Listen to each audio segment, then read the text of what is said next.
Hello everyone, welcome back in our class biochem 311। और आज का हमारा जो लेक्चर है वो लेक्चर नंबर 6। और बाद हम बात करने वाले हैं किस पे, कैलस कल्चर पर। तो कैलस कल्चर होता क्या है, जब हम सेल को कल्चर करा देते हैं उसके बाद न्यूट्रिएंट मीडियम में क्या होता है, जब उनको एजिटेट नहीं करते हैं तो उसके बाद उसमें क्या है, एकदम जो इकट्ठा हो जाती है सेल की ग्रो होती है, वो क्या एकदम इकट्ठी फॉर्म में होती है। तो वो कैसी होती है, अनऑर्गेनाइज्ड अनडिफ्रेंशिएटेड सेल्स होती हैं। तो उनका जो ये समूह होता है इसको हम क्या बोलते हैं, कैलस। इसको हम बोलते हैं कैलस। और जब हम इस कैलस का कल्चर करवाते हैं न्यूट्रिएंट मीडियम में तब हम उसको बोलते हैं कैलस कल्चर। जब हम इस कैलस के द्वारा जब नया प्लांट रीजनरेट करते हैं, किसके द्वारा, कल्चरिंग द्वारा, तब हम उसको बोलते हैं कैलस कल्चर।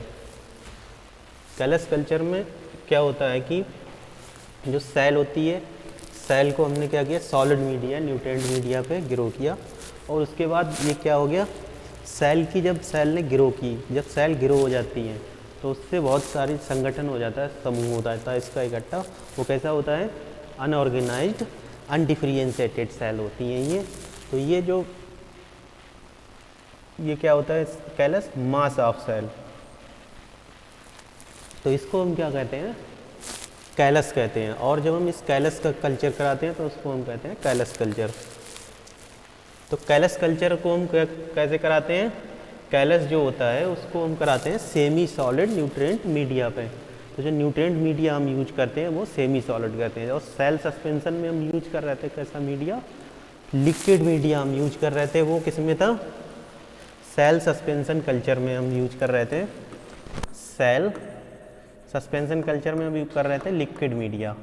और यहाँ पे हम यूज कर रहे हैं सेमी सॉलिड मीडिया, अर्थोस मीडिया। इसमें क्या रहता है, अर्थोस मीडिया होता है, इसमें होता है अगार प्रेजेंट होता है। जो अगार होता है वो इसको सेमी सॉलिड करने में मदद करता है। और फिर हम जो, तो आपको ये बात ध्यान रखनी है कि कैलस कल्चर में जो मीडिया हम यूज करते हैं वो सेमी सॉलिड मीडिया यूज करते हैं। और सेल सस्पेंशन में जो हम मीडिया यूज करते हैं वो कैसा करते हैं, लिक्विड मीडिया। तो कैलस है ये। तो कैलस का हमने कल्चर किया किसमें, न्यूट्रिएंट मीडियम में। न्यूट्रिएंट मीडियम में हमने कल्चर किया। और वो कैसा होगा, semi solid media, semi solid media. तो सेमी सॉलिड मीडिया में हमने कल्चर किया। और फिर तो सेमी सॉलिड मीडिया में न्यूट्रिएंट मीडियम ऑलरेडी है, तो उसके लिए हम क्या कराते हैं, उसमें फिर हम मिलाते हैं ऑक्सीजन। ऑक्सीजन किसके लिए मिलाते हैं, रूट फॉर्मेशन के लिए। कैलस क्या होगा, वो ग्रो करेगा, फिर ग्रो करेगा। और जब हाई कंसंट्रेशन में हम ऑक्सीजन मिलाते हैं तो उसमें होता है रूट फॉर्मेशन। रूट फॉर्मेशन जब होती है, जब रूट की फॉर्मेशन होती है कैलस कल्चर में, तो हम उसको क्या कहते हैं, राइजोजेनेसिस। इस क्रिया को हम कहते हैं राइजोजेनेसिस। और जब हम हाई कंसंट्रेशन में साइटोकाइनिन, जो प्लांट ग्रोथ रेगुलेटर, पीजीआर आप लोग सभी जानते होंगे, प्लांट ग्रोथ रेगुलेटर, जो पादप वृद्धि वाले जो रेगुलेटर हैं, तो वो ऑक्सीजन और साइटोकाइनिन। जब साइटोकाइनिन का हम हाई कंसंट्रेशन में सॉलिड मीडिया मिला देते हैं तो उसमें होता है सूट का फॉर्मेशन। और सूट फॉर्मेशन जब होता है तब हम इसको कहते हैं कैलोजेनेसिस। तो ये बात हो गई हमारी कैलस की, एक शॉर्ट फॉर्म में बात होगी आप लोगों को समझने के लिए कि कैसे कैसे कैलस होता है। तो ये फिर हम बात करते हैं थोड़ा सा थ्योरेटिकली आप लोगों के नोट्स के, और आप लोगों के और ज़्यादा जानने के लिए हम बात करते हैं कि कैलस क्या होता है। कैलस क्या होता है, इट इज एन अनस्पेशलाइज्ड और unorganized growing and dividing mass of cell. जैसे कि हमने पहले ही बताया था कि unspecialized unorganized growing and dividing mass of cell, जो सेल डिवाइड होती हैं उससे जो मास बनता है, मतलब इकट्ठी होती हैं जो सेल। एक सेल का कल्चर हमने कराया, उसके बाद बहुत बड़ा इकट्ठा यहाँ पे एक हो जाता है यहाँ पे। तो ये जो इकट्ठा होता है इसको हम क्या कहते हैं, जो सेल का डिवाइडेशन होता है, तो ये कैसा होता है, अनऑर्गेनाइज्ड होता है, अनस्पेशलाइज्ड होता है। तो इसको हम क्या कहते हैं, कैलस कहते हैं। जैसे कि यहाँ पे जैसे एक सेल ग्रो की थी और उससे बहुत सारा मास इकट्ठा हो गया, सेल डिवाइडेशन हुआ और बहुत सारी यहाँ पे सेल इकट्ठी हो गई, तो इसको हम क्या कहते हैं, कैलस कहते हैं। और it produced when explant are cultured on the appropriate solid medium. और ये कैसे प्रोड्यूस होता है, जब हम किसी कल्चर जो होता है और एक्सप्लांट होता है, तो एक्सप्लांट में हम कोई भी एक्सप्लांट आपको बता ही चुके हैं, कोई भी ऑर्गन यूज कर सकते हैं। जैसे ऑर्गन कल्चर में हमने बताया था कि एक्सप्लांट हमने यूज किया और कल्चर किया on the appropriate solid medium, मतलब इसके अकॉर्डिंग, इसके लिए सही होना चाहिए मीडियम, तब हम ये प्राप्त करते हैं with both an auxin and cytokinin in correct condition 2,4-D are commonly used. और जो 2,4-D होती है वो कॉमनली यूज होती है। तो ऑक्सिन और साइटोकाइनिन का, जैसे हम पिछली प्रीवियस स्लाइडों में बता चुके हैं कि हाई कंसंट्रेशन में इनका यूज करते हैं कि रूटिंग और शूटिंग के लिए, तो ये हम पहले ही डिस्कस कर चुके हैं पिछली स्लाइड में। और इसमें जो कैलस कल्चर होता है उसमें 3 स्टेजेज ऑफ कैलस कल्चर, इसमें 3 स्टेजेज होती हैं कैलस कल्चर की। कौन कौन सी होती हैं? वो होती हैं इंट्रोडक्शन, सबसे पहले cells in explant dedifferentiate and being to divided. सबसे पहले क्या होती है, जो एक्सप्लांट की जो सेल होती है वो डी डिफरेंस और डिवाइडेड होती हैं। फिर proliferative stage, rapid cell division. फिर जो स्टेज सेकंड आती है उसमें बहुत ही तेज डिवीजन होता है, रैपिड डिवीजन होता है सेल्स का। फिर morphogenesis stage, differentiation and formation of organise structure. फिर उसके बाद जो ऑर्गेनाइज स्ट्रक्चर बनता है, फिर specially process that lead to plant regeneration from somatic cell. और वो इसके बाद क्या होता है कि प्रोसेस जो होती है वो लीड करती है किसको, to plant regeneration from somatic cell, कि प्लांट नया जनरेट होगा, मतलब नया प्लांट बनेगा किससे, सोमेटिक सेल से। तो ये बात हो गई किसकी, स्टेजेस की, कैलस कल्चर की। पहला है इंडक्शन। सबसे पहले जो कैलस होता है उसको हम लेते हैं, उसको इंडक्शन कराते हैं, मतलब इंट्रोड्यूस कराते हैं किससे, सेमी सॉलिड मीडियम पे। ये देखो कैलस है, इसको हमने पेट्री प्लेट्स है ये, और उसमें हमने इंडक्शन करा दिया है किस पे, सॉलिड मीडियम पे। फिर डिवीजन होगा सेल का डिवीजन होगा। इतनी बड़ी हमने सेल ली थी, ये देखो यहाँ जब हमने इतना, ये जो कैलस था वो कितना लिया था, ये यहाँ पे देखो बीच में। फिर कितने 8 वीक के बाद देखा गया रिजल्ट कि इतना बड़ा हो गया कि 2 वीक में, ये सेकंड वीक, फिर 4 वीक, फिर 6 वीक, फिर 8 वीक में। Growth of callus over time 8 week के लिए हम कैलस की ग्रोथ देखेंगे। फिर उसके बाद मॉर्फोजेनेसिस स्टेज। मॉर्फोजेनेसिस में कौन कौन सी हैं, आर्गोजेनेसिस, ऑर्गेनोजेनेसिस और सोमेटिक एम्ब्रियोजेनेसिस। तो ऑर्गेनोजेनेसिस से जैसे आप समझ रहे हैं ऑर्गन की मतलब अंगों का निर्माण होना। फिर सोमेटिक एम्ब्रियोजेनेसिस मतलब सोमेटिक एम्ब्रियोजेनेसिस, सोमेटिक सेल से पौधे का निर्माण होना। फिर हम देखते हैं कि ऑर्गेनोजेनेसिस में क्या होता है, फिर पहले सूट फॉर्मेशन, रूट फॉर्मेशन। ये क्या है, ऑर्गन ही तो है प्लांट के। ऑर्गेनोजेनेसिस में सूट हुआ, रूटिंग हुई, फिर रूटिंग शूटिंग से फिर क्या हुआ, होल प्लांट बना। तो ये होता है ऑर्गेनोजेनेसिस। तो प्लांट की मॉर्फोजेनेसिस में जैसे ये है प्लांट मॉर्फोजेनेसिस, इसी में बात करेंगे ऑर्गेनोजेनेसिस की। The formation of organ such as leaf, shoot, root on a plant organ usually of a different kind. तो ऑर्गेनोजेनेसिस अगर आता है कि क्या होता है, व्हाट इज ऑर्गेनोजेनेसिस, तो आप ये लिख देंगे कि formation of organs of plant such as leaf, shoot, roots etcetera on a plant organ usually of a different kind like enhancement of axillary bud proliferation development और advantageous shoot formation, रूट का formation और axillary बड proliferation. देखो axillary बड ये है, ये और ये axle है, लीफ, पेटियोल, स्टेम और ये एपिकल और टर्मिनल बड। फिर somatic embryogenesis, embryo initiation and development from the somatic cell. फिर आता है principal and procedure of callus culture. There are 3 criteria for callus culture. पहले aseptic preparation of plant material, जो भी प्लांट मटेरियल है उसको aseptic condition में हम प्रिपेयर करेंगे। जो भी इसमें इंस्ट्रूमेंट और ग्लासवेयर यूज करेंगे हम, वो कैसे होंगे, सभी स्टरलाइज होंगे। और इवन हमारे हाथ क्या होंगे, हम अपने हाथों को भी स्टरलाइज कर लेते हैं। Selection of suitable nutrient medium, इसके लिए फिर सिलेक्शन करना पड़ेगा कि इसके लिए कौन सा न्यूट्रिएंट मीडियम सुटेबल है। फिर incubation of culture under controlled physical condition, फिर जो कल्चर हम करेंगे वो कैसा होगा, कंट्रोल कंडीशन होगी हमारी, लैब में करते हैं ना। फिर ये देखिए ये कैलस की डिफरेंट स्टेजेस है, जैसे हमने कल्चर कैलस लिया ये, और उसके बाद ये ग्रो होती हुई स्टेज है, यहाँ पे इतना हुआ, फिर और ये ज़्यादा हो गया, फिर उसके बाद इसमें देखो शूटिंग वगैरह हो रही है इसमें, तो शूटिंग होगी फिर। तो ये कैलस की डिफरेंट स्टेजेस है, कैसे कैसे कैलस ग्रो करता है।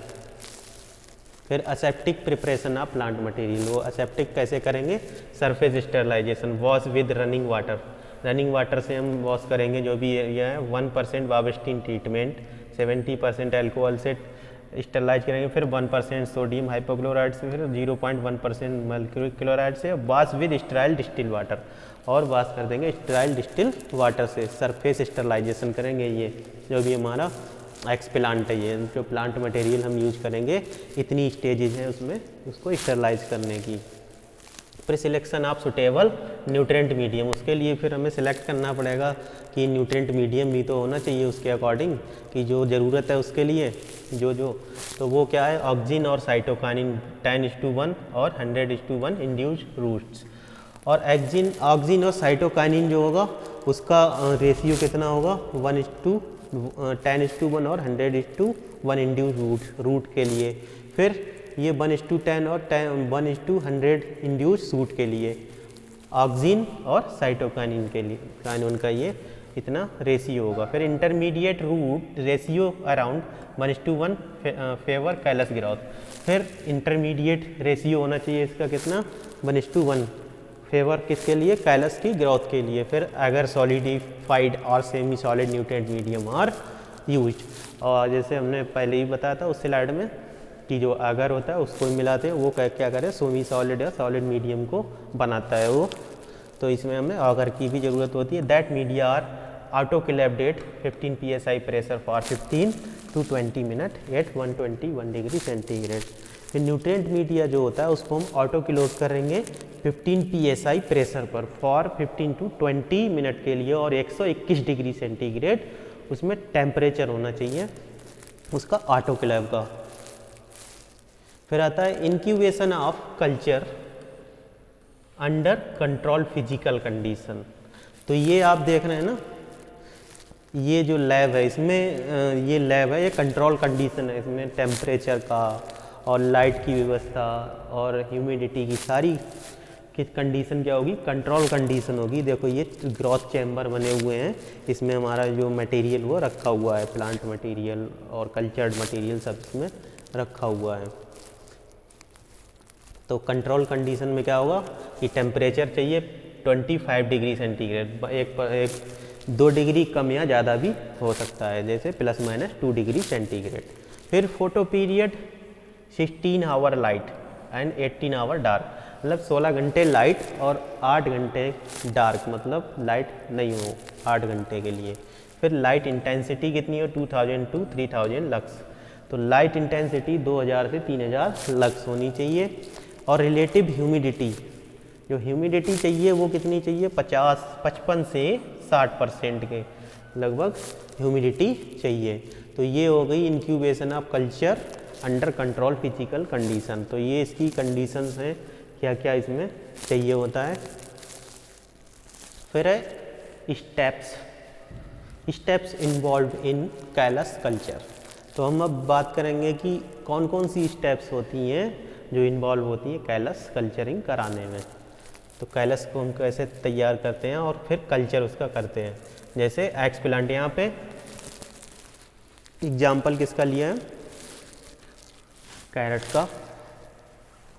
तो ये देखो एक्स प्लांट है, मतलब ये प्लांट है गाजर का। फिर हमने इसको क्या किया, डिस्टिल वाटर से वावेस्टीन के द्वारा हमने इसको क्या किया, पहले डिस्टिल वाटर से रिन किया, फिर हमने क्या किया, वावेस्टीन जो होता है फंजीसाइड उससे स्टरलाइज किया, फिर अल्कोहल से किया, फिर सोडियम हाइपोक्लोराइड द्वारा, फिर HgCl2 द्वारा इसको स्टरलाइज किया। तो इस ये क्या है, यहाँ तक हमारा क्या चलेगा, स्टरलाइजेशन की प्रोसेस चलेगी। कितनी, 1 2 3 4 टाइम हम इसको स्टरलाइज करेंगे, है कि नहीं, कि एक्सप्लांट लिया, फिर उसको धुला, फिर बाबेस्टीन से हमने इसको स्टरलाइज किया, फिर अल्कोहल से स्टरलाइज किया, फिर सोडियम हाइपोक्लोराइड से किया, फिर HECl2 से स्टरलाइज किया। तो 4 टाइम हम इसको स्टरलाइज करेंगे। ये क्या होता है, फर्स्ट सरफेस स्टरलाइजेशन होता है, जैसे हमने पिछली स्लाइड में बात की थी कि जो प्लांट मटेरियल, जो एक्स प्लांट मटेरियल है, उसको हम क्या कर रहे हैं, सरफेस स्टरलाइज कर रहे हैं। देखो ये है ना, aseptic preparation of plant material, जैसे ये वाट विद रनिंग वाटर और 1% Bavistin treatment, 70% alcohol, sodium hypochlorite, mercury chloride जो चौथे नंबर पे था, फिर बाद में स्टेराइल डिस्टिल वाटर, फिर उसके बाद डिस्टिल वाटर से स्टरलाइज करते हैं उसको, ये जो है हमारा। फिर उसके बाद क्या करेंगे, एक्सप्लांट पीसेस, और जो हमारा एक्सप्लांट मटेरियल उसको हम पीसेस में काट लेंगे, फिर इनाकुलेट कर देंगे, किसमें, न्यूट्रिएंट मीडियम में। ये इसमें क्या हुआ, इसमें क्या है, न्यूट्रिएंट मीडियम है, इसमें हम इनाकुलेट कर देंगे, फिर कैलस का फॉर्मेशन होगा। देखो कितना सा हमने मटेरियल लिया था, इतना मटेरियल लिया, ये मटेरियल हमने लिया है, फिर थोड़ा थोड़ा सा हमने मटेरियल लिया है, देखो इतना,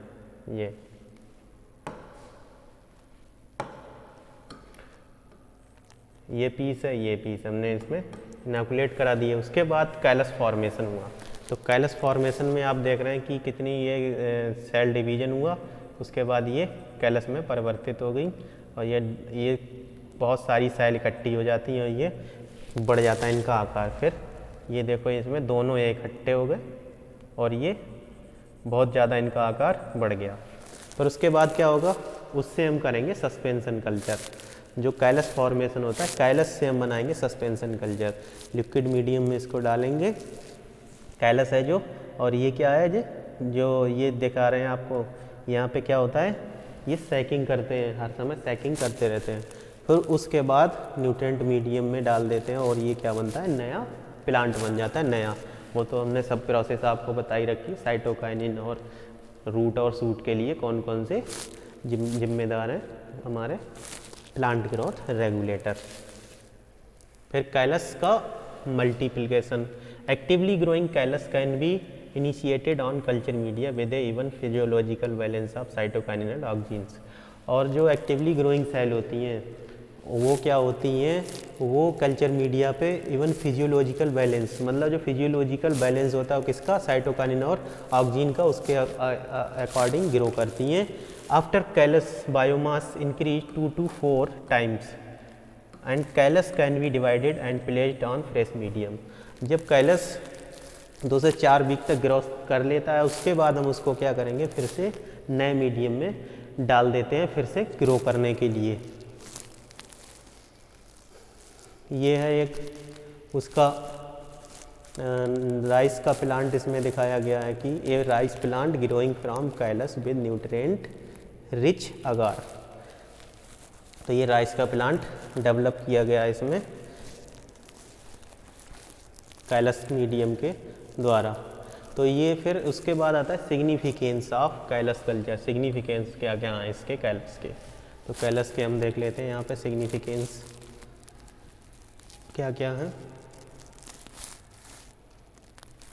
callus culture such has no major importance unless and until is use for other experimental objective, still callus culture got some importance. इसके सम इम्पॉर्टेंट होते हैं वो, the whole plant can be regenerated in large number from callus tissue. Whole plant can be regenerated in large number.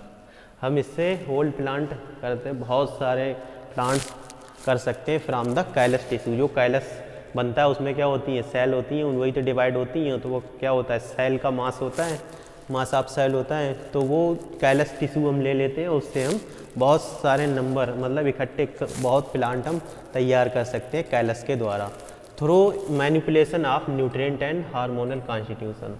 किसके द्वारा, उसमें हम hormones और nutrient का कॉन्स्टिट्यूट मिलाएंगे इन द कल्चर मीडियम में। This phenomena is known at plant regeneration और organogenesis और मॉर्फोजेनेसिस। और जो हम कैलस की टिश्यू को यूज करके न्यूट्रिएंट मीडियम में हार्मोन्स और न्यूट्रिएंट देकर मीडिया द्वारा जो हम प्लांट ग्रो करते हैं कैलस के टिश्यू द्वारा, तो उस फिनोमिना को, उस प्रक्रिया को हम क्या कहते हैं, रीजनरेशन, प्लांट रीजनरेशन और ऑर्गेनोजेनेसिस और morphogenesis. Callus tissue is good source of genetic variability, और ये बहुत ही अच्छा सोर्स है जेनेटिक वेरिएबिलिटी का। कैलस जो होता है वो बहुत अच्छा सोर्स होता है जेनेटिक वेरिएबिलिटी का। And cell suspension culture is moving liquid medium can be initiate from the callus culture. और जो सेल सस्पेंशन कल्चर होता है वो मूव करता है लिक्विड मीडियम में, can be initiated from the callus culture. उसको हम इनिशिएट मतलब उस किससे कर सकते हैं, कैलस कल्चर द्वारा कर सकते हैं, इनिशिएट कर सकते हैं, शुरुआत कर सकते हैं। Callus culture is very useful to obtain commercially important secondary metabolites. और जो सेकेंडरी मेटाबोलाइट्स होते हैं वो हम कैलस कल्चर द्वारा उत्पाद कर सकते हैं, उनको प्राप्त कर सकते हैं। एंड सेवरल बायोकेमिकल, ऐसे मतलब बहुत से बायोकेमिकल जैसे procedure detect and quantify cellular process can be performed from the callus culture. और बायोकेमिकल ऐसे जो होते हैं वो हम क्या कर सकते हैं, कैलस कल्चर द्वारा उनको परफॉर्म कर सकते हैं। तो ये बात हमारी होती है इसकी। कैलस कल्चर तो हमने पढ़ा कि कैलस कल्चर क्या होता है, इसके बारे में हमने पढ़ा। तो आप लोगों को मैं समझता हूँ कि समझ में आ गया होगा कि कैलस क्या होता है।